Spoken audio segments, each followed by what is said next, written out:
Amado Jesús, el que me amó desde siempre, el que me halló en el camino, el que me unió a su rebaño, el que curó mis heridas, quien me amparó con sus alas, quien apacienta entre lirios, mi amado eres tú, mi amado eres tú, mi amado eres tú. Amado mío, dulce mío, es ya pasado el invierno, la lluvia se ha mudado, se han mostrado las flores, tiempo de canto ha venido, la higuera ya dio sus higos, ha germinado el trigal, es tiempo de amor, es tiempo de amor, es tiempo de amor. Saltando sobre los montes, he aquí Él viene, brincando sobre los collados, he aquí Él viene, he aquí Él viene, viene mi Señor, he aquí Él viene, viene mi Señor.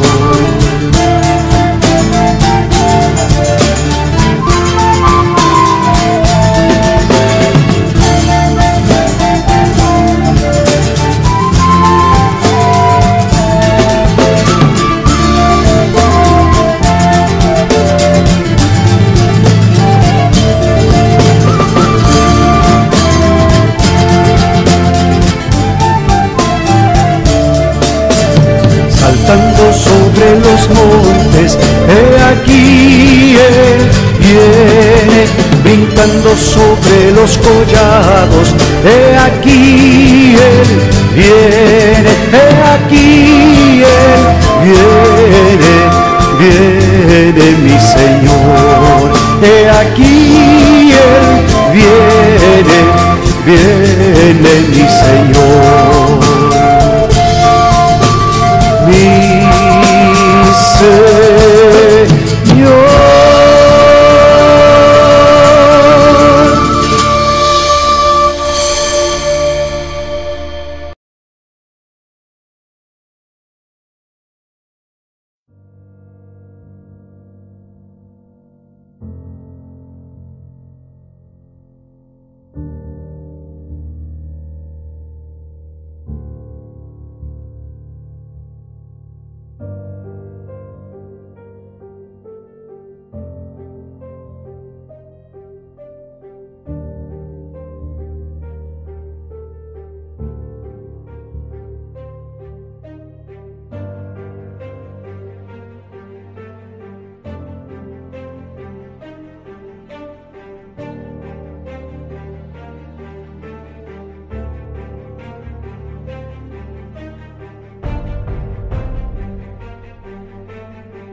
Antes de ser salvos, todo lo que hacíamos, lo hacíamos según nuestra propia voluntad.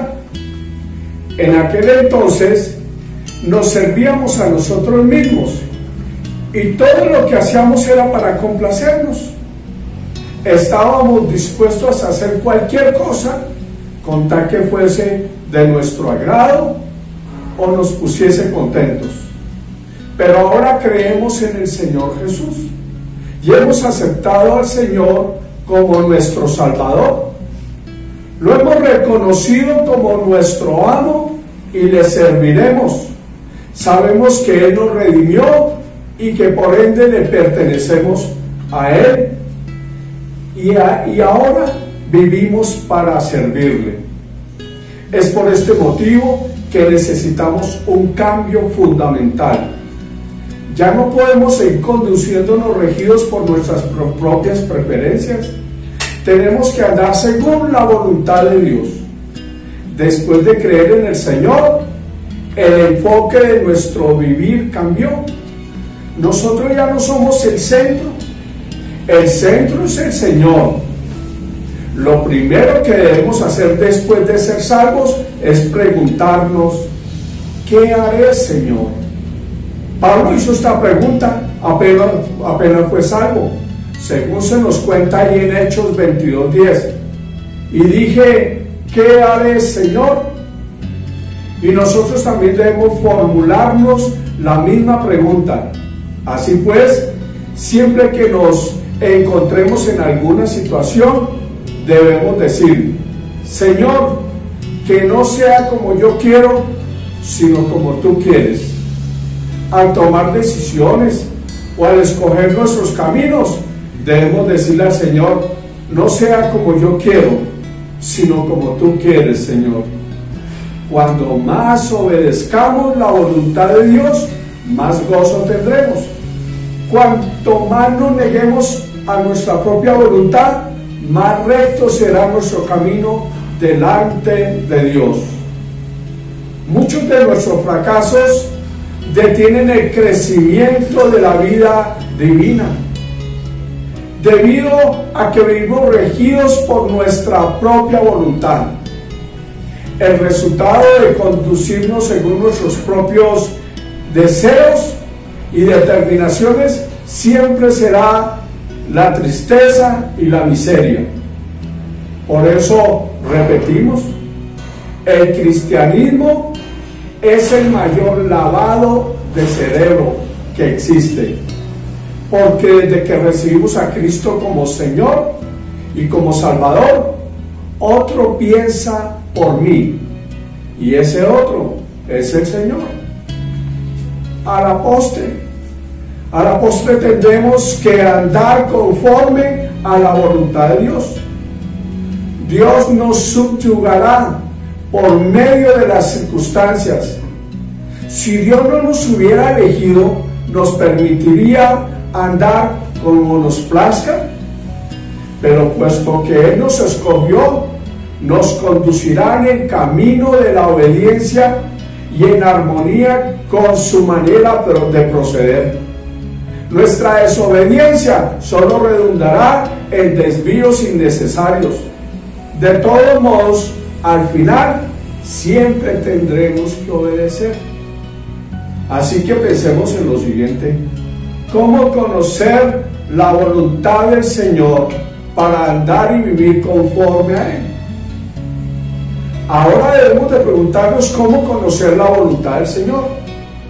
Con frecuencia pensamos que nosotros, simples seres mortales, jamás podríamos llegar a entender la voluntad de Dios.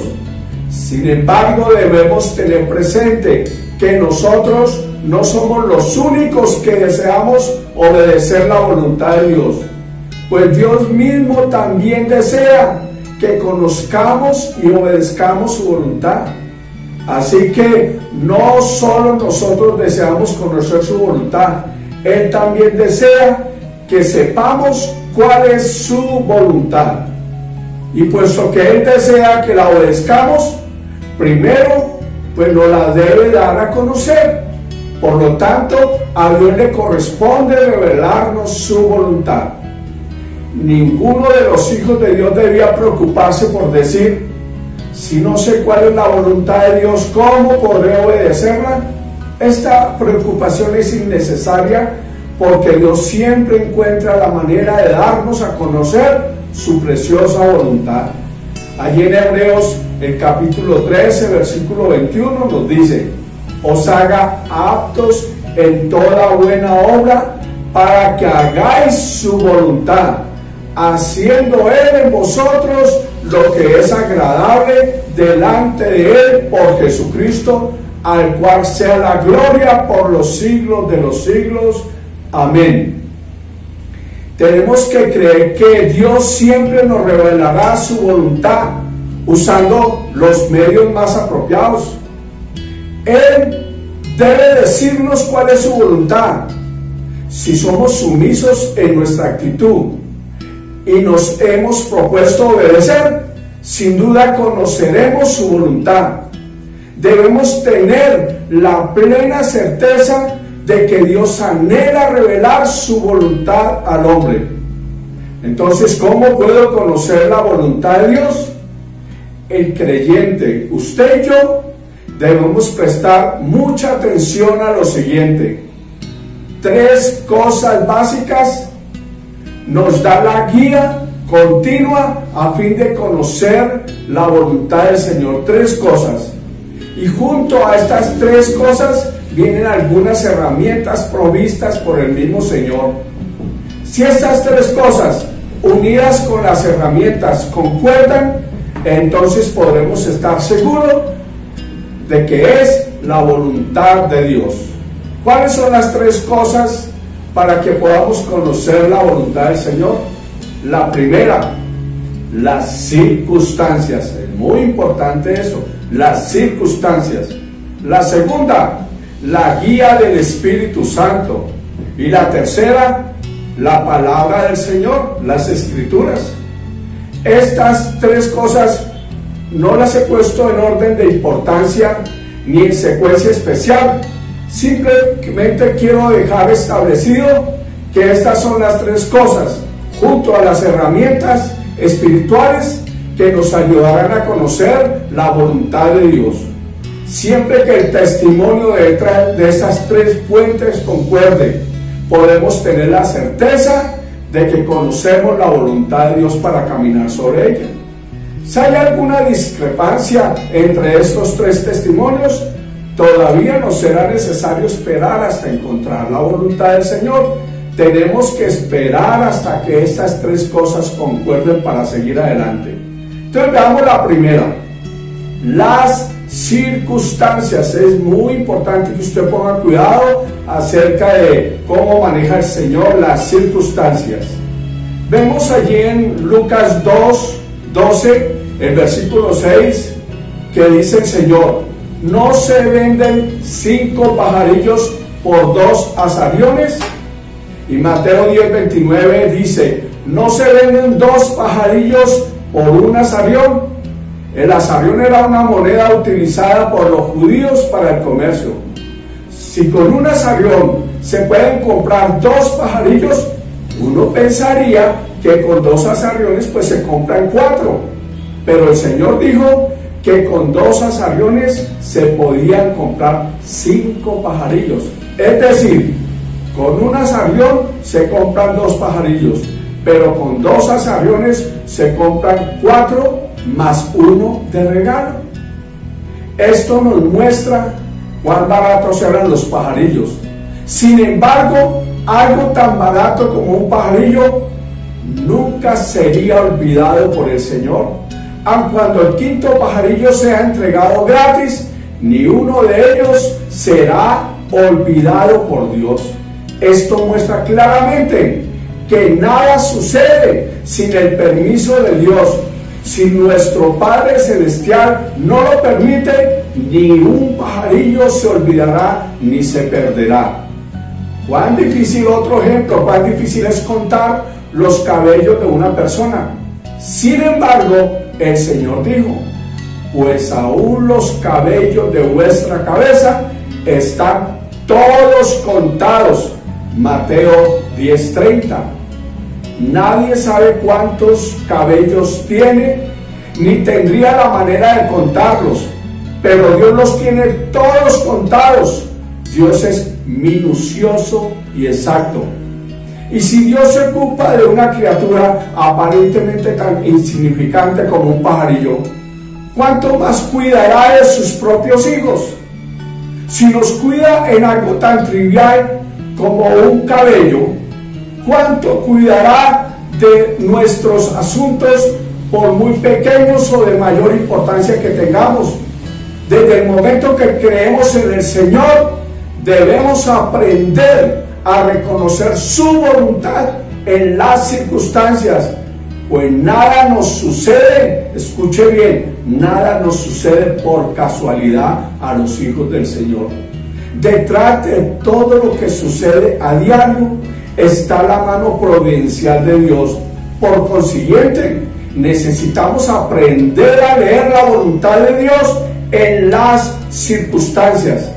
Tal vez un nuevo creyente no tenga mucha experiencia en seguir la dirección del Espíritu al conocer las circunstancias, lo que ellas enseñan, pero por lo menos ese creyente le podemos enseñar que no hay nada que le pase en su vida que ahora no sea manejado por el Señor, porque Él compró nuestra vida a precio de sangre. Romanos, el capítulo 8, versículo 28, dice algo extraordinario: y sabemos que a los que aman a Dios, todas las cosas le ayudan para bien. Esto es, a los que conforme a su propósito son llamados. Nada acontece porque sí a los hijos del Señor. Todo responde al designio de nuestro Dios genial. Cada problema, revés, disciplina o dolor son un golpe del cincel del escultor celestial. ¿Enfermó a alguien? ¿Terminó por ir al cielo? ¿La pena y la angustia llenaron tu alma de dolor? No entiendo por qué exclamaste contrariado. Acéptalo, no fue un mero accidente, porque nada ocurre porque sí a los hijos del Señor. Somos la obra del cincel del escultor celestial. Con su mano Él traza diestramente el programa. De acuerdo con su Hijo, dispone cada pormenor. Todo lo que sucede, Él con cariño lo trama, porque nada acontece porque sí a los hijos del Señor. Esta es una lección básica que todo creyente debe aprender. Debíamos de orar. Allí lo que dice el Salmo 32 dice: no seáis como el caballo o como el mulo, sin entendimiento, que han de ser sujetados con cabresto y con freno, porque no se acercan a ti. Cuando nos comportamos como un caballo, como un mulo, sin entendimiento, Dios tiene que sujetarnos con cabresto y con freno para evitar que cometamos errores. Yo recuerdo un testimonio de nuestro pastor Connie Crawford, quien ya está con el Señor Jesucristo, un hombre maravilloso. Él, escocés, contaba que allí en Escocia sucedía algo en los rediles, y que un día vio a un pastor que vigilaba el redil, lo vigilaba, y se dio cuenta que la oveja líder, había una oveja líder, ella trataba de saltar el redil, saltar sobre la cerca, y quería irse. Las otras eran al pie y no hacían nada, pero esta oveja insistió en saltar. Cada día saltaba un poco más, pero el pastor se dio cuenta que las otras ovejas empezaron a saltar. Esta oveja rebelde empezó a tratar de saltar e instó a las otras a hacer lo mismo, hasta que por fin esta oveja saltó y se fue. El pastor dejó el redil y se fue en busca de la oveja. La regresó, la puso otra vez en el redil, pero otra vez la oveja saltaba con mucha agilidad y vio que las otras ovejas ya estaban casi a punto de saltar. Así sucedió como 2 o 3 veces, hasta que por fin el pastor fue y buscó la oveja, la trajo, pero no la llevó al redil, la llevó allí donde había un banco, la colocó sobre el banco, cogió la patica de la oveja y se la quebró, y luego se la entablilló y la colocó de nuevo en el redil. Como seguía siendo la líder, ya no podía saltar, y las otras se calmaron, y ahora que el pastor estaba cerca de esta ovejita, siempre lo buscaba, siempre lo buscaba. Debemos orar al Señor diciendo: Señor, verdaderamente muchas veces soy como un caballo o como un mulo, pues carezco de entendimiento, pero no quiero cometer errores. Deseo conocer tu voluntad. Por favor, sujétame por un cabresto y deténme con tu freno. No me sueltes para que no vaya por el camino errado, Señor. Y a veces sé que tienes que romperme, quebrarme la patica, Señor. Pero por favor, guárdame con tu voluntad y dirígeme a tu voluntad. Si me desvío, por favor, deténme. No sé muchas cosas, pero sí sé lo que es el dolor si me alejo de ti. Cada vez que rechace tu voluntad, por favor, deténme. Hermanos y hermanas, jamás debiéramos considerar insignificantes las circunstancias que Dios ha dispuesto para nosotros. Aunque hayamos caído en vergüenza y hayamos venido a ser como el caballo, como el mulo, casi siempre podemos contar con la misericordia de Dios para poner el freno a tiempo. Dios se vale de circunstancias para impedirnos que cometamos errores. Él nos obliga a que no tengamos otra alternativa que seguirle a Él, porque en Él está todo lo que necesitamos para ser felices. La segunda cosa para conocer la voluntad del Señor es la dirección del Espíritu Santo. Podemos ver la mano de Dios en nuestras circunstancias, pero Él no se complace en guiarnos como si fuéramos caballos o mulos, destinados a ser regidos por su látigo o por su azote. No. Él ahora quiere regir nuestra vida, dirigirnos desde nuestro interior. El capítulo 8 de Romanos, el versículo 14 dice: porque todos los que son guiados por el Espíritu de Dios, estos son hijos de Dios.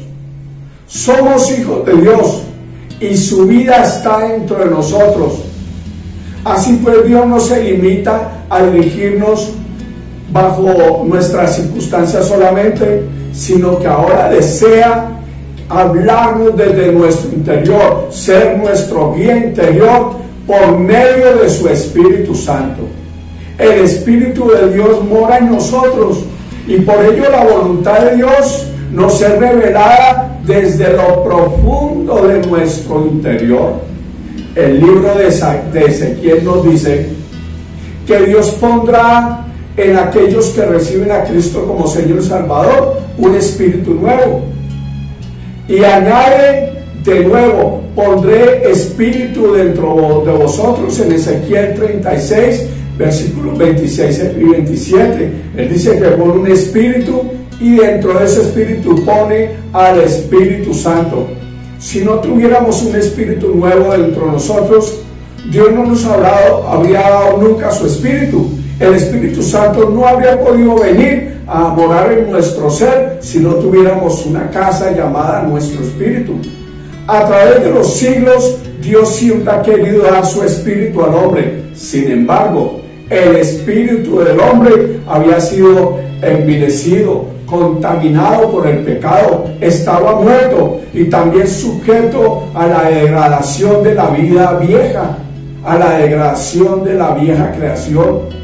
Por todo ello era imposible que el Espíritu de Dios morara en el hombre, aunque este siempre fue el deseo del Señor, pero esa situación que vivíamos estaba impidiendo que Dios se manifestara. Antes de estar en la posición de recibir el Espíritu de Dios, el hombre necesita recibir un corazón nuevo y un espíritu nuevo. Se llama la regeneración, a fin de que pueda el hombre recibir al Espíritu Santo. Un hombre que no tiene un corazón nuevo puesto por el Señor y un espíritu nuevo, jamás el Espíritu Santo puede entrar. Una vez que los nuevos creyentes entonces adquieren un espíritu nuevo por la obra del Señor y un corazón nuevo, ahora sí el Espíritu Santo puede entrar, morar en ellos. Entonces, de manera espontánea, el Espíritu de Dios puede comunicarles a los creyentes la voluntad de Dios, debido a que ahora en lo más íntimo de su ser, ellos poseen un cierto sentir interno puesto por el Espíritu. Así pues, los nuevos creyentes no solamente son capaces de discernir lo que está dispuesto Dios en las circunstancias, sino que ahora además poseen internamente cierto conocimiento y seguridad. El Espíritu Santo generalmente nos guía. Escuchen bien esto.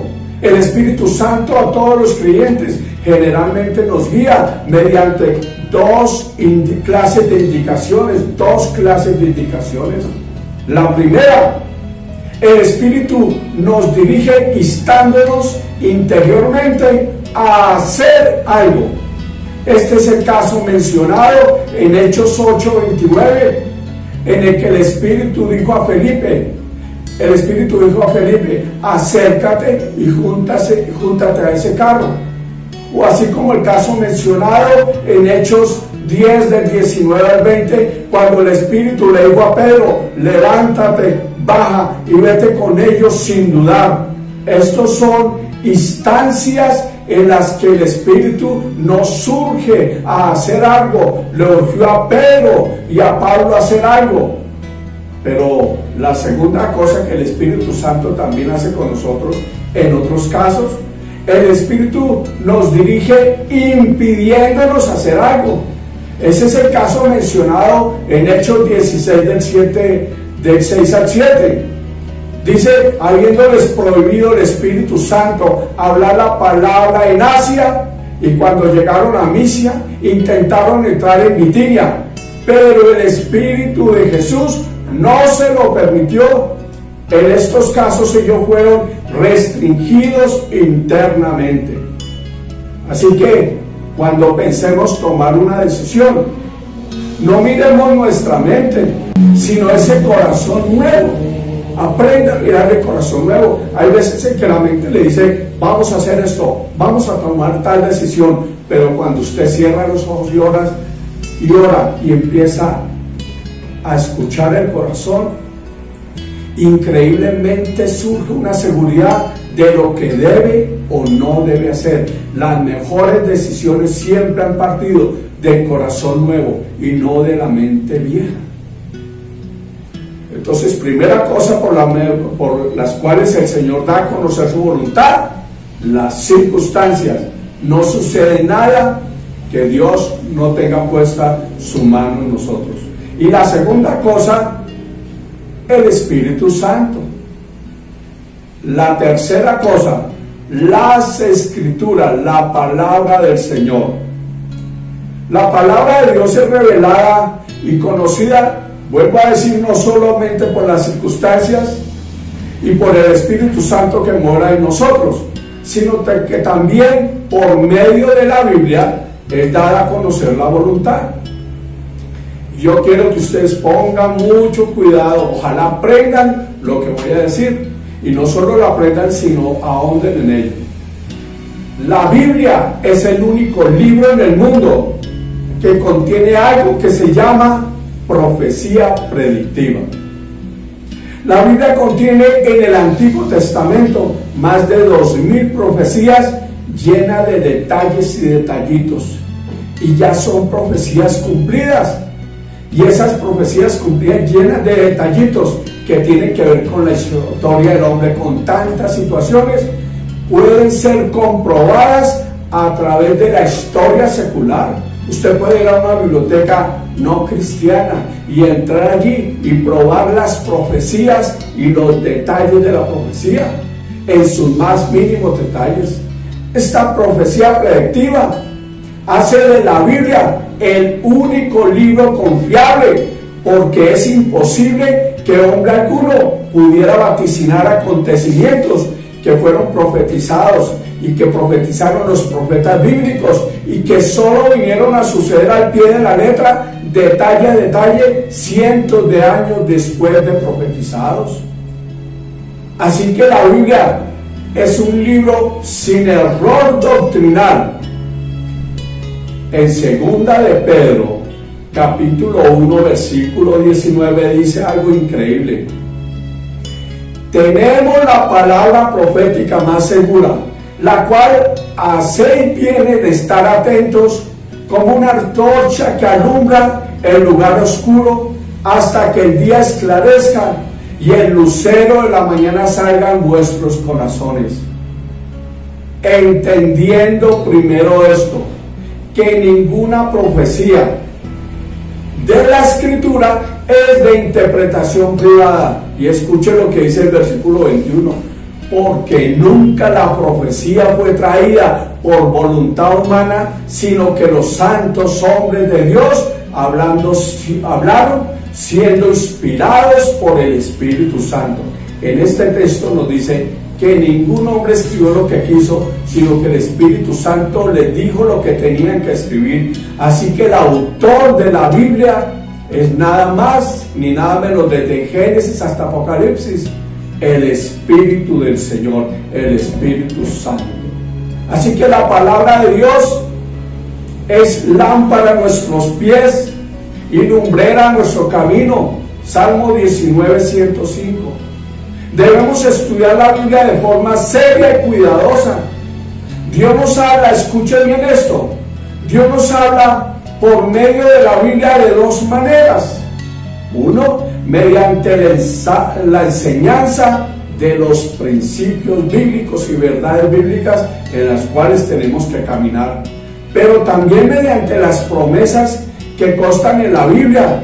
Necesitamos la iluminación del que escribió la Biblia, del Espíritu Santo, para entender los principios bíblicos, y necesitamos el guiar del Espíritu Santo para recibir las promesas de la Biblia. Deseamos entender la voluntad de Dios y ser entendido, recibir su palabra y caminar sobre la voluntad del Señor a través de la Biblia. Por ejemplo, el Espíritu Santo puede hablarnos mediante el mandamiento que es obligatorio, allí en Mateo 28, y que debíamos de, si queremos caminar en la voluntad del Señor, simplemente obedecer este mandato. Mateo 28, por tanto, id y haced discípulos a todas las naciones, bautizándolos en el nombre del Padre y del Hijo y del Espíritu Santo, enseñándoles que guarden todas las cosas que os he mandado, y he aquí yo estoy con vosotros todos los días hasta el fin del mundo. Es bien sabido ahora entre los cristianos que le dicen: lea la Biblia. Ay, Señor. Oren. Ay, Señor. Vea lo que dice Mateo 28. Es obligatorio, un mandato. Predique el Evangelio a todas las naciones. Vaya, predique. Ay, Señor. Pero viene alguien y dice: oh, yo tengo bendiciones para tu vida, tu postrer estado será mejor que el primero, vendrá dinero sobre tu vida. Ay, ahí sí corren y van. Es porque no les obliga a obedecer los mandamientos. Entonces, si queremos hacer la voluntad del Señor, pues debemos de ir a predicar el Evangelio. Si no obedecemos, pues con un mundo que crece en corrupción, pues usted y yo vamos a pagar con la persecución. El mundo va a cobrarnos el haber guardado silencio, porque el que niega al Señor, el mismo Señor lo negará también. Tenemos que aprender a obedecer, aunque traiga cierto sufrimiento, pero al final ganaremos a tantas personas para Cristo y haremos de este mundo un lugar mucho mejor, un oasis en medio del desierto que vive. Bueno, también podemos aprender en la Biblia sobre el perdón, enseñanza que usted jamás encontrará en ningún otro tipo de doctrina o de religión. Mire lo que dice Mateo del capítulo 5, el versículo 21. Oísteis que fue dicho a los antiguos: no matarás, y cualquiera que matare será culpable de juicio. Y vea lo que dice el Señor Jesús: pero yo os digo que cualquiera que se enoje contra su hermano será culpable de juicio, y cualquiera que diga necio a su hermano será culpable ante el concilio, y cualquiera que le diga fatuo quedará expuesto al infierno de fuego. Por tanto, si traes tu ofrenda al altar y allí te acuerdas de que tu hermano tiene algo contra ti, deja allí tu ofrenda delante del altar y anda y reconcíliate primero con tu hermano, y entonces ven y presenta tu ofrenda. Ponte de acuerdo con tu adversario pronto, entre tanto que estás en el camino, no sea que el adversario te entregue al juez y el juez al alguacil y seas echado en la cárcel. De cierto te digo que no saldrás de allí hasta que pagues el último cuadrante. ¿Dónde está esta doctrina? Que el otro es el que me hace daño, el hermano es el que me hace daño, y yo tengo que dejar la ofrenda ahí y reconciliarme con el que me hizo daño, con mi hermano. Eso enseña la Biblia. Pero ¿sabe por qué dice la Biblia que entonces si no hago eso voy a estar preso en una cárcel? Porque si yo no aprendo a perdonar, yo quedo atado, estoy en una cárcel, atado a la persona que me hizo daño. Usted no lo encuentra en ningún tipo de doctrina, el perdón para aquel que me hizo daño. Pero ¿qué más encontramos en la Biblia? Para conocer la voluntad del Señor, aprendemos que si no perdonamos, decíamos, quedamos atados a aquella persona. Podemos encontrar también una de las enseñanzas máximas del Señor Jesús acerca de los enemigos. ¿Dónde encuentra usted eso? En alguna ideología que dice de los enemigos. Amarás a vuestros enemigos. ¿Sabe qué significa eso? Amarás al que me hizo el daño profundo. No me dice que lo perdone solamente, sino que lo ame. La voluntad de Dios, si usted quiere ver esa voluntad explícita, quiere verla actuando, vea la cruz del Calvario. Todos los enemigos, el mundo se ensañó con sus pecados contra Jesús, y Jesús nos amó hasta el fin. Podemos también aprender, estamos hablando de las Escrituras, y ver en la Biblia inerrante la voluntad de Dios. Por eso es extraordinario leer la Biblia, si queremos caminar en la voluntad del Señor. Podemos aprender la voluntad de Dios en cuanto a quién es el dueño de la vida, y aceptar su voluntad para evitar, escuche bien, la corrupción y el asesinato. En el Salmo 139 dice algo maravilloso: porque tú formaste mis entrañas. Mire quién nos formó en el vientre de nuestra madre. Porque tú formaste mis entrañas, tú me hiciste en el vientre de mi madre. Te alabaré porque formidables y maravillosas son tus obras. Estoy maravillado y mi alma lo sabe muy bien. No fue encubierto de ti mi cuerpo, bien que en lo oculto fui formado y entretejido en lo más profundo de la tierra. Y escuche, mi embrión, mi feto, mi embrión vieron tus ojos, y en tu libro estaban escritas todas aquellas cosas que fueron luego formadas, sin faltar una de ellas. Pero usted y algunos de ustedes y muchos cristianos actualmente deciden argumentar y aceptar el aborto, aceptando el asesinato, rechazando la voluntad de Dios, y Él, que es el único creador de la vida. Usted decide aceptar que ciertas cosas sí son válidas para el aborto. Si usted acepta el aborto, entonces las circunstancias, el Espíritu de Dios y las Escrituras van a estar en contra de usted, y no habrá felicidad para usted, no habrá descanso para su alma. Escuche bien acerca del siguiente texto, la sentencia del Señor Jesús. En Mateo 18 dice: y cualquiera que haga tropezar a alguno de estos pequeños que creen en mí, mejor le fuera que se colgase al cuello una piedra de molino de asno y que se le hundiese en lo profundo del mar. Escucha lo que dice. hay una sentencia para los que aceptan el aborto, porque están contra el Creador, pretenden ser creadores y pretenden dirigir la vida. Decir que el hombre o la mujer tiene potestad sobre su cuerpo es necio. Una simple enfermedad y se pierde el control. Ninguno tiene potestad ni autoridad sobre la vida, solo el Creador. Argumentar esto es necio, irracional, es legalizar el asesinato. Como estamos hablando no del aborto, pero quería dejar sentado la posición bíblica, estoy hablando de las Escrituras, entonces sigamos con esto. ¿Cómo conocer la voluntad del Señor? Quizá la doctrina menos entendida y menos aceptada, pero maravillosa doctrina, es la doctrina de nuestra aceptación delante de nuestro Padre Dios. Todas las ideologías religiosas o doctrinas de hombres ponen en el hombre su esfuerzo y confianza para alcanzar la aceptación de un ser superior.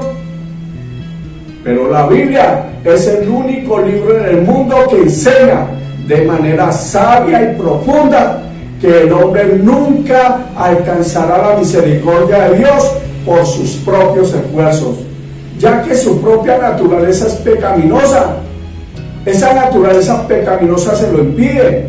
Entonces Cristo murió por nuestros pecados y espera que dependamos de esa salvación que nos ofrece y del poder del Espíritu Santo para que Dios mismo viva su vida en el hombre que acepta su perdón. Lea por favor Efesios 2 del 8 al 10. Porque por gracia, gracia es regalo, don. Porque por gracia, regalo inmerecido, sois salvos por medio de la fe. Y esto no de vosotros, pues es don de Dios. Versículo 9. No por obras para que nadie se gloríe, porque somos hechura suya, creados en Cristo Jesús para buenas obras, y escuche, las cuales Dios preparó de antemano para que anduviésemos en ellas.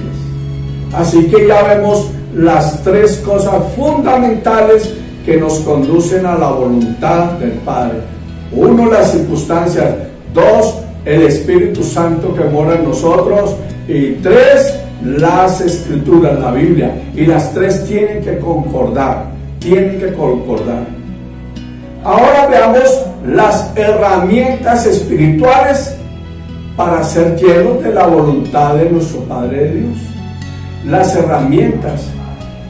Para que estas herramientas espirituales sean vivas, la única manera que existe es la dependencia, escuche bien, del Espíritu Santo. Sin el Espíritu Santo actuando en el cristiano, no habrá manera alguna de conocer la voluntad del Padre. La primera herramienta, la oración, que pide sabiduría. ¿Entienden? La oración que pide sabiduría. Yo quiero conocer sobre las circunstancias cuando Dios está orando y conocer la voluntad de Él. Yo quiero conocer en la presencia del Espíritu Santo la voluntad del Padre. Quiero conocer en las Escrituras. Entonces la Biblia me da una primera herramienta, la oración que pide sabiduría. La sabiduría espiritual no depende de cuánto conocimiento intelectual alcancemos mediante nuestros estudios humanos o de teología, nada de eso. Puedo saber griego, hebreo, puedo saber sobre las raíces originales en las cuales fue escrita la Biblia, pero todo esto requiere de revelación espiritual para que se convierta en vida por la obra del Espíritu Santo, o si no se convierte en mero conocimiento intelectual. Pablo, Pedro, Santiago y cualquiera de los discípulos que escribieron cartas por el Espíritu Santo nos instan a orar con juego, con perseverancia, para ser llenos de la voluntad del Padre. Voy a mostrarles algunos textos que usted lo pueden convertir en oración. Efesios el capítulo 1 dice: por esta causa también yo, habiendo oído de vuestra fe en el Señor Jesús y de vuestro amor para con todos los santos. Versículo 16, no ceso de dar gracias por vosotros, haciendo memoria de vosotros en mis oraciones, para que el Dios de nuestro Señor Jesucristo, el Padre de la gloria, os dé espíritu de sabiduría y de revelación en el conocimiento de Él, alumbrando los ojos de vuestro entendimiento, para que sepáis cuál es la esperanza a la que Él los ha llamado, y cuáles son las riquezas de la gloria de su herencia en los santos, y cuál la supereminente grandeza de su poder para con nosotros, los que creemos, según la operación del poder de su fuerza. Ahí en ese texto dice que es orando que nos es dada la sabiduría y el entendimiento. En Gálatas capítulo 1 versículo 9 dice, y esto pido en oración, que vuestro amor abunda aún más y más en ciencia y en todo conocimiento, para que aprobéis lo mejor, a fin de que seáis sinceros e irreprensibles para el día de Cristo, llenos de fruto de justicia que son por medio de Jesucristo, para gloria y alabanza de Dios. Santiago 1:5. Si alguno de vosotros tiene falta de sabiduría, pídala a Dios, el cual da a todos abundantemente y sin reproche, y le será dada. Pero pida con fe, no dudando nada, porque el que duda es semejante a la onda del mar, que es arrastrada de una parte por el viento de una parte a otra. No piense pues que quien tal haga recibirá cosa alguna del Señor. El hombre de doble ánimo es inconstante en todos sus caminos. ¿Qué dice ahí? Si alguno tiene falta de sabiduría, pídale a Dios, oración. Me encanta Colosenses 1:9. Lo he convertido durante años de los años en oración. Por lo cual también nosotros, desde el día en que lo oímos, no cesamos de orar por vosotros y de pedir que sean llenos del conocimiento de su voluntad en toda sabiduría e inteligencia espiritual. Escuchen, si yo soy lleno en vida de oración, lleno de espíritu de sabiduría y de revelación en el conocimiento de Él, mire lo que dice el versículo siguiente, el 10, para que andéis como es digno del Señor, agradándole en todo, llevando fruto en toda buena obra, creciendo en el conocimiento de Dios, fortalecidos con todo poder conforme a la potencia de su gloria, para toda paciencia y longanimidad, con gozo dando gracias al Padre que nos hizo aptos para participar de la herencia de los santos en luz. Así que la oración debe ser nuestro primer instrumento diario, perseverante para adquirir sabiduría. La oración, conforme a la voluntad del Padre, hará, como dicen los textos antes enseñados, que el Espíritu Santo nos revela la voluntad del Padre. Segunda herramienta. La iglesia durante siglos despreció al Espíritu Santo. Si leemos la historia, durante siglos la iglesia estuvo en oscurantismo. Sin embargo, también leemos en la historia que el Señor levantó hombres maravillosos que mantuvieron la pureza del Evangelio, gracias a que encontraron en el Espíritu Santo el poder de Dios para llevar la cruz de Cristo. Hombres como los mártires del primer siglo y los mártires del segundo siglo. Hombres como Agustín de Hipona en el tercer siglo, o Francisco de Asís, Juan Hus, Martín Lutero, los moravos, hombres y mujeres que fueron levantados por el Espíritu del Señor para mantener el mensaje del Evangelio, aunque la iglesia estaba perdida. El Espíritu Santo es pues el vicario de Cristo en la tierra. Y escuchen, es el poder de Dios para que, llenos los cristianos de Él, pudiéramos llevar el mensaje de las buenas nuevas, como dice la Biblia, a Jerusalén, Judea, Samaria y hasta los confines de la tierra.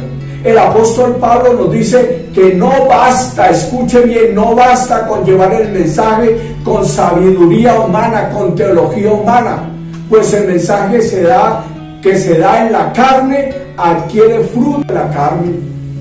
En cambio, en Primera de Corintios dice, así que hermanos, Primera Corintios 2, así que hermanos, cuando fui a vosotros para anunciaros el testimonio de Dios, no fui con excelencia de palabras o de sabiduría, pues me propuse no saber entre vosotros cosa alguna, sino a Jesucristo y a este crucificado. Y entre vosotros estuve con debilidad y mucho temor y temblor. Y ni mi palabra ni mi predicación fue con palabras persuasivas de humana sabiduría, sino con demostración del Espíritu y de poder, para que vuestra fe no esté fundada en la sabiduría de los hombres, sino en el poder de Dios. Lo que significa es que toda evidencia de la obra del cristiano se da por la manifestación del Espíritu Santo, quien es también el poder de Dios. Primera de Corintios nos da luz sobre cómo actúa el poder del Espíritu Santo en los creyentes. Escuche lo que dice 1 Corintios 12. No quiero, hermanos, que ignoréis. Escuche, ignoréis. No quiero, hermanos, que ignoréis acerca de los dones espirituales. Sabéis que cuando eran gentiles se os extraviaba, llevándoos como se os llevaba a los ídolos mudos.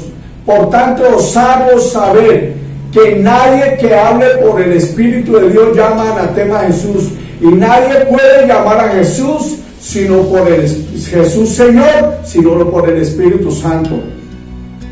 La Biblia nos dice que no debemos ser ignorantes de los dones del Espíritu, porque el versículo 4 dice: ahora bien, hay diversidad de dones. De esa es la ignorancia que el Espíritu Santo nos quiere alejar, que el Señor nos quiere alejar.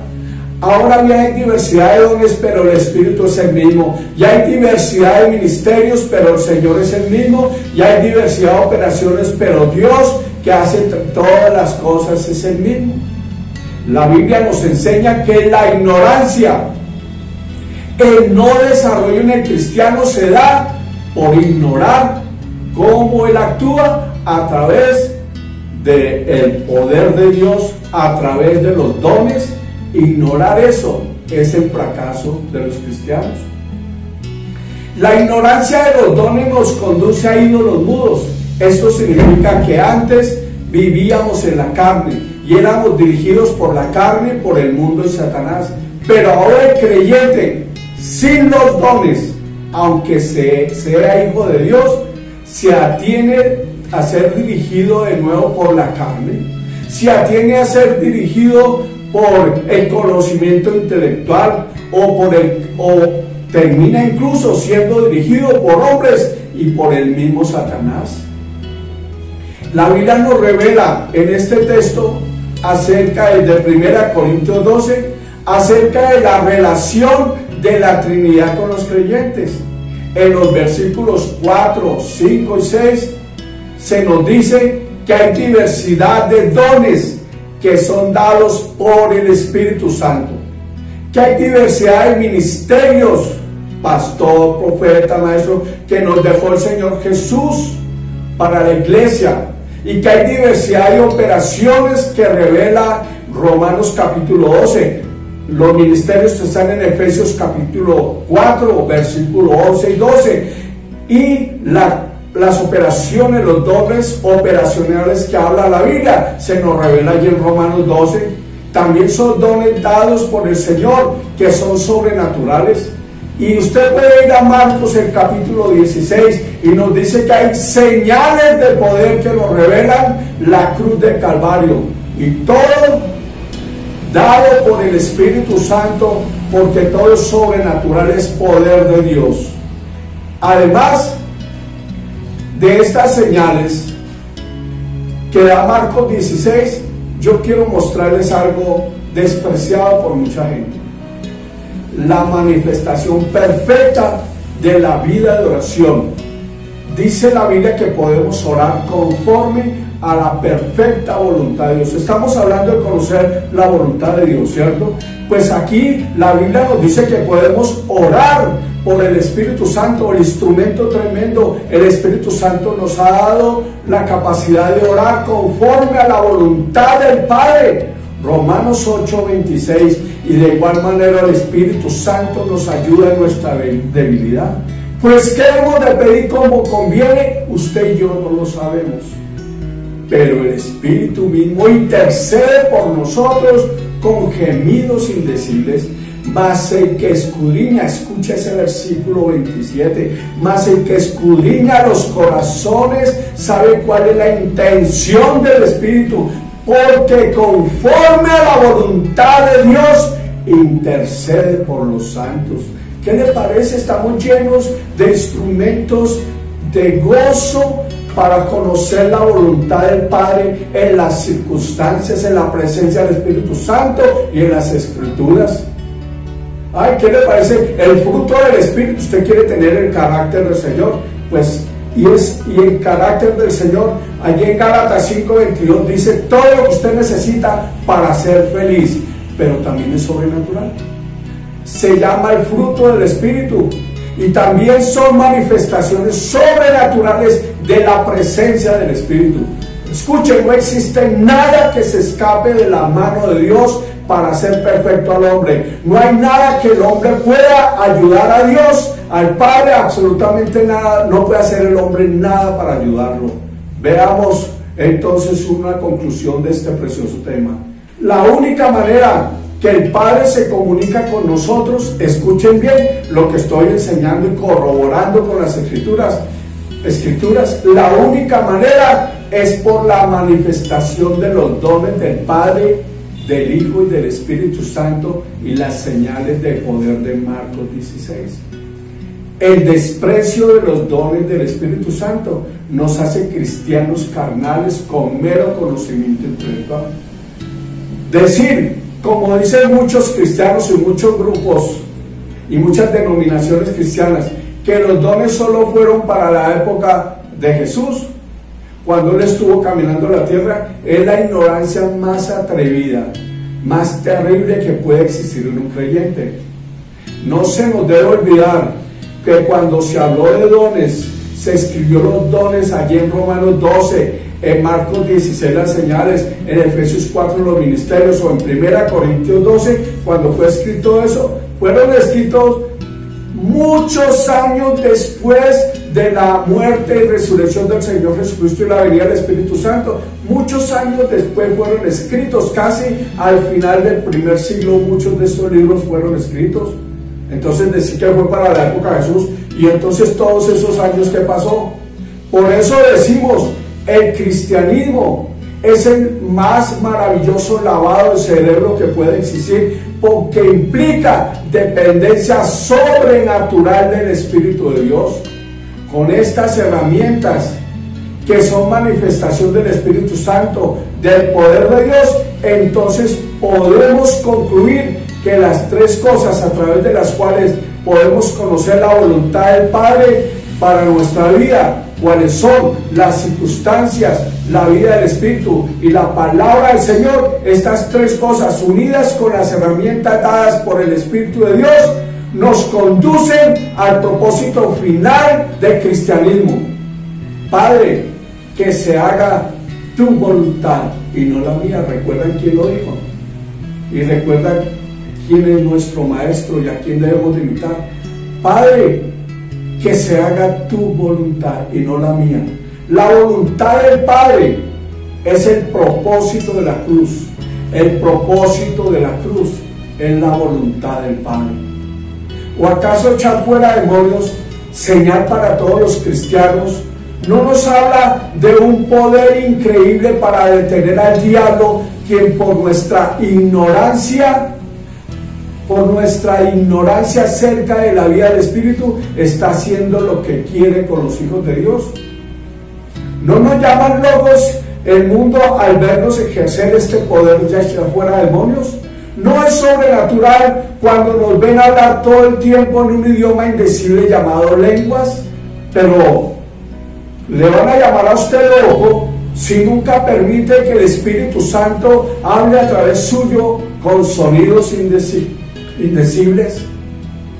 No le llaman loco cuando la medicina dice acerca de muchos enfermos y necesitados que no hay nada que hacer, Y llega usted, loco para el mundo, y el sin letras y el vulgo contradice al sabio, a este que dice que no hay nada que hacer. Y viene e impone las manos sobre los enfermos, manda la enfermedad que se vaya, y comúnmente esta se va.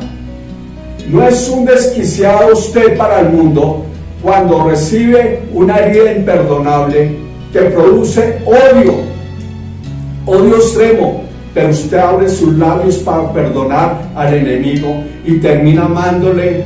¿No es ilógico para este mundo? ¿No es sobrenatural lo que usted hace? ¿No es de locos cuando usted se halla en una situación terrible, difícil, pero guarda silencio y espera a que venga una palabra de sabiduría del Espíritu Santo? ¿No es extraño para el mundo cuando ven a cristianos diciendo veo visión, o viene de parte de Dios una palabra para el ciego, el paralítico diciendo con el don de la palabra de ciencia y conocimiento el Señor te está sanando? ¿Será usted aceptado por los sabios y los poderosos del mundo? Y si lo escuchan profetizando, y si lo escuchan interpretando lenguas, y si lo ven caminando sobre el agua, o abriendo el mar, o multiplicando los panes y los peces, o sanando al leproso, resucitando muertos, ¿eso es una vida normal? No, pero eso solo es posible si anhelo el mayor lavado de cerebro que el hombre alguno puede tener. Que Cristo piense por mí, que Cristo afecte mis pensamientos, mis actos, mis palabras. Si la voluntad de Dios no es mi prioridad, entonces Cristo murió en vano. Y si soy un creyente salvo, pero su voluntad no es mi prioridad, entonces la imagen que tomará el mundo del cristianismo será una imagen falsa y equivocada. Si la voluntad de Dios no es mi prioridad, entonces el mensaje que doy es un evangelio diferente y no el evangelio de la cruz. Así que este es el tiempo para retomar la vida de Cristo y convertirnos al Señor. La prioridad suya mía es conocer la voluntad del Padre, y ojalá atinemos solo a eso. Vamos a tener un tiempo de ministración y a orar por nuestras necesidades, desarrollando el poder de Dios. Amén. Rey, que mi vida sea para ti la melodía que te gusta oír, como perfume que te gusta sentir. Yo quiero ser lo que tú esperas de mí y llenarte de placer, amado Rey. Te damos gracias, Señor. Quiero invitarles a que oren conmigo. Si quieren, repitiendo estas oraciones, tanto de perdón como de poder de Dios para recibir sanidad. Diga conmigo: Padre Todopoderoso, en el nombre de Jesús y por el poder del Espíritu Santo y por un acto de mi libre voluntad, Señor, yo te confieso toda falta de perdón en mi vida, consciente y subconsciente. Dígale: Señor, yo reconozco que esto es pecado y pido tu perdón.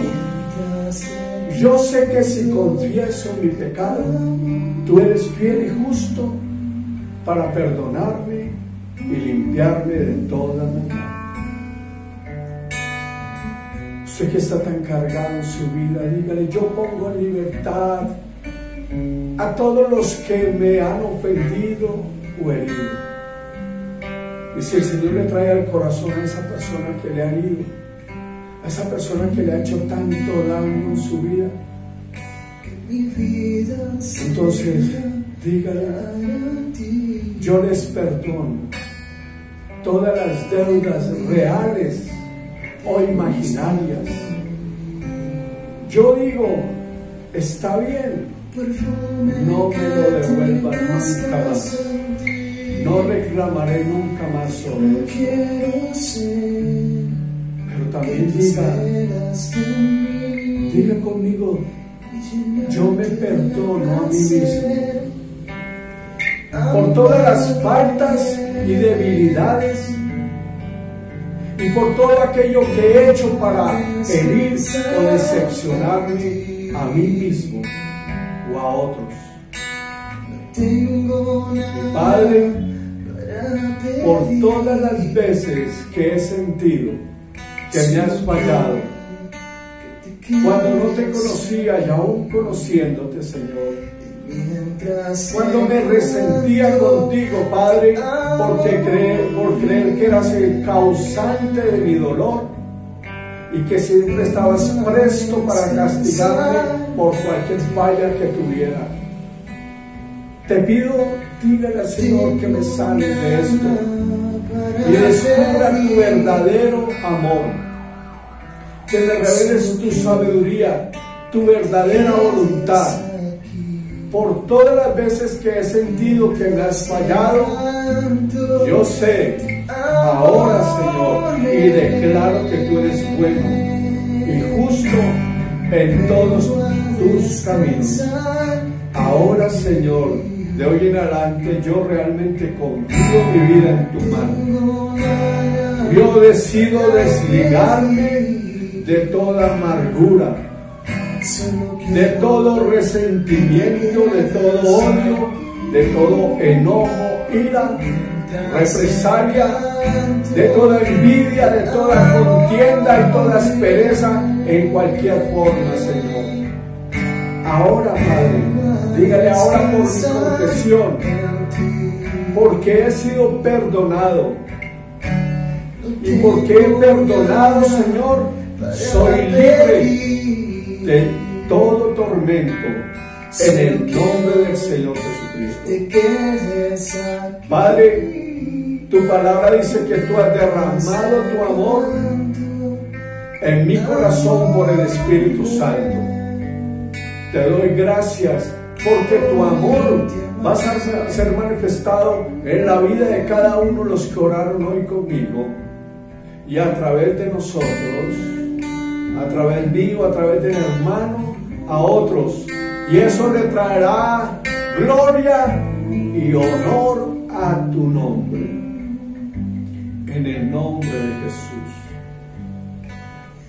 Quiero invitarles ahora a usted, hermano, hermana, amigo, que nos acompaña, si está enfermo, está enferma, si tiene una vida de opresión, si ya no puede más con su vida, que ahora en el poder del Espíritu Santo y dejando manifestar los dones del Espíritu del Señor, reciba hoy usted la sanidad que necesita, la liberación. Reciba hoy el poder de Dios, que por sus benditas llagas hoy quiere manifestarse en cada uno de sus hijos, en cada uno que clama por su necesidad. Ore conmigo, diga: Padre, en el nombre de Jesús, creemos que estás vivo y resucitado en cada uno de nosotros. Te alabamos y te adoramos por estar entre nosotros como pan vivo bajado del cielo. Tú eres la plenitud de la vida y tú eres la resurrección y la vida. Tú eres, Señor, no solamente la salud de los enfermos, sino que tú mismo eres la salud. Hoy queremos presentar, hoy yo quiero presentar a todos los enfermos, porque para ti no hay distancia en el tiempo ni en el espacio. Tú eres el eterno presente, Señor, y tú conoces a cada enfermo, a cada necesitado en el lugar que esté, Señor. Aún estamos poniendo a algunos familiares que están lejos, estamos poniéndonos con ellos para orar por ellos, Señor. Ahora, Señor, te pedimos que tengas compasión de ellos para que todos reconozcan que tú estás vivo en tu iglesia hoy y que se renueve hoy su fe y su confianza en ti. Te lo suplicamos, Jesús. Ten compasión de los que sufren hoy en su cuerpo, de los que sufren en su corazón y de los que sufren en su alma, que están orando y oyendo los testimonios de lo que tú estás haciendo por tu espíritu renovador en el mundo entero. Ten compasión de ellos, Señor. Desde ahora te lo pedimos, bendícelos a todos y haz que muchos vuelvan a encontrar hoy la salud, Señor. Que su fe crezca y se vayan abriendo las maravillas de tu amor, para que también ellos sean testigos del poder y de la compasión de tu amor y de tu Santo Espíritu. Te lo pedimos, Jesús, por el poder de tus santas llagas, por la obra de tu santa cruz y por tu preciosa sangre. Sánalos ahora, Señor. Sánalos en tu cuerpo. Señor, déjanos ver lo que cada día nos hace ver, esos milagros, levantar al paralítico, Señor, que sea hoy sanado el sordo, el ciego, Señor, el que tenga cáncer, que sea, Señor, sanado ahora. Sánalos en su corazón, Señor, sánalos en su alma, libéralo, libera al que está en depresión, en tristeza, al que está con el que quiere terminar con su vida, Señor, trae gozo ahora. Tú nos has revelado que ya has tomado sobre ti todas nuestras dolencias y que por tus santas llagas hemos sido curados, Señor. Hoy, Señor, te presento en fe a todos los enfermos que nos han pedido oración y a los que están ahí clamando, Señor, por su sanidad.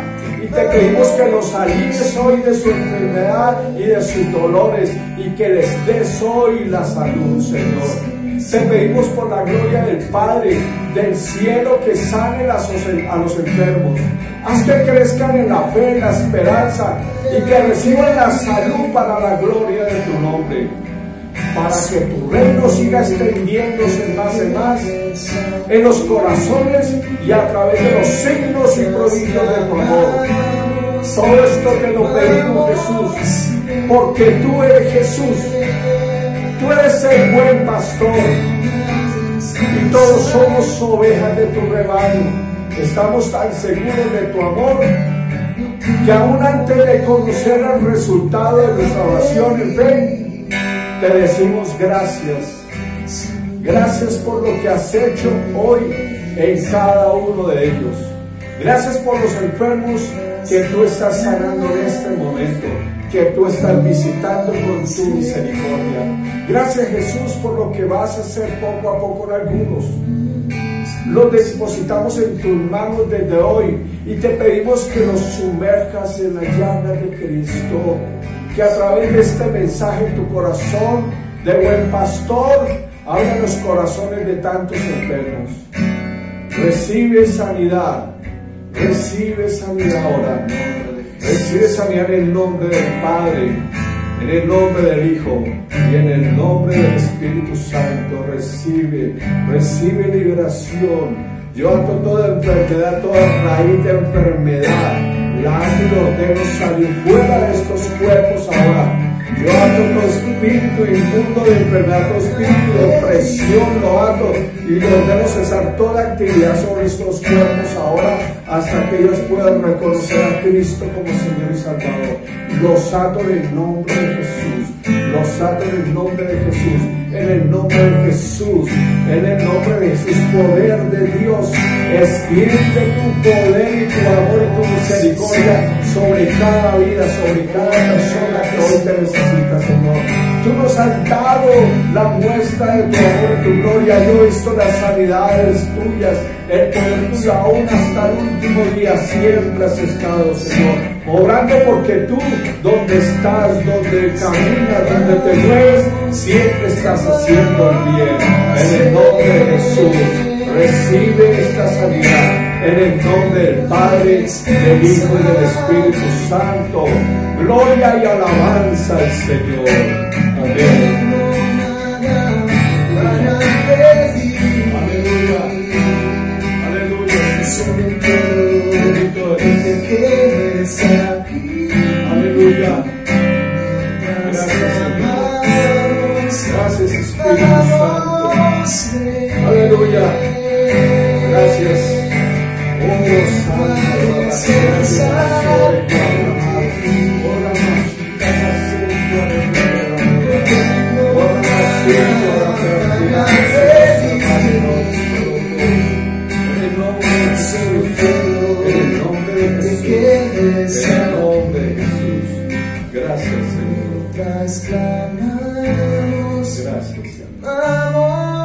es Rey, oh Rey, mi Rey Jesús.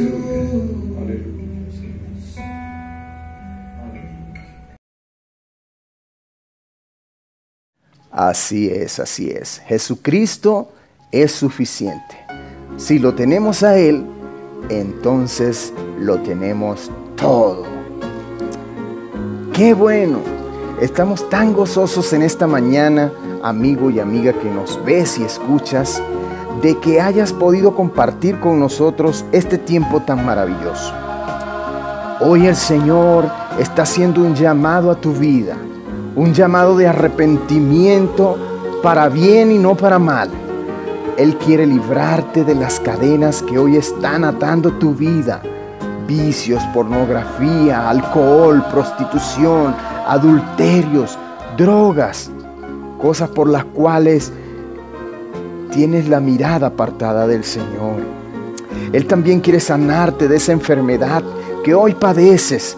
Él quiere llenar tu corazón de alegría, gozo, esperanza. Y una de las cosas más importantes que Él quiere darte son paz. Esa paz que sobrepasa todo entendimiento, pero también quiere darte vida y vida eterna. Tal vez tú hoy has escuchado este llamado y sientes esa inquietud en tu corazón por conocerle más. Y me preguntarás, hermano, ¿y cómo o qué debo hacer para que Él entre en mi vida? Allí donde estás, allí en tu lugar, no importa dónde, tal vez en la cárcel, en un hospital o simplemente en tu casa, te invito a que cierres tus ojos y repitas con todo tu corazón esta oración conmigo. Padre bueno, en esta mañana quiero pedirte perdón por mis pecados, porque he vivido de una manera que no te agrada. He vivido lejos de ti. Ayúdame a vivir desde ahora y por siempre para ti. Lávame más y más con tu sangre preciosa, porque hoy entiendo que en la cruz pagaste en mi lugar y que al tercer día resucitaste de entre los muertos, venciendo la muerte para darme vida eterna. Hoy te pido que entres en mi corazón y seas el dueño y amo absoluto de mi vida, porque quiero vivir para ti. Quiero adorarte con todo mi ser y darte siempre la gloria, la honra y la alabanza por siempre, solo a ti, mi Dios. Escribe mi nombre en el libro de la vida, porque desde hoy te confesaré como mi Padre, como mi Señor y como mi Salvador. Amén, amén, amén. Si tú hiciste esta oración conmigo en esta mañana, te invito a que te pongas en contacto con nosotros a través de los números que ves en pantalla para que juntos sirvamos, celebremos y adoremos al único, digno y merecedor de gloria, Jesucristo. Aleluya. Dios te bendiga, mi hermano.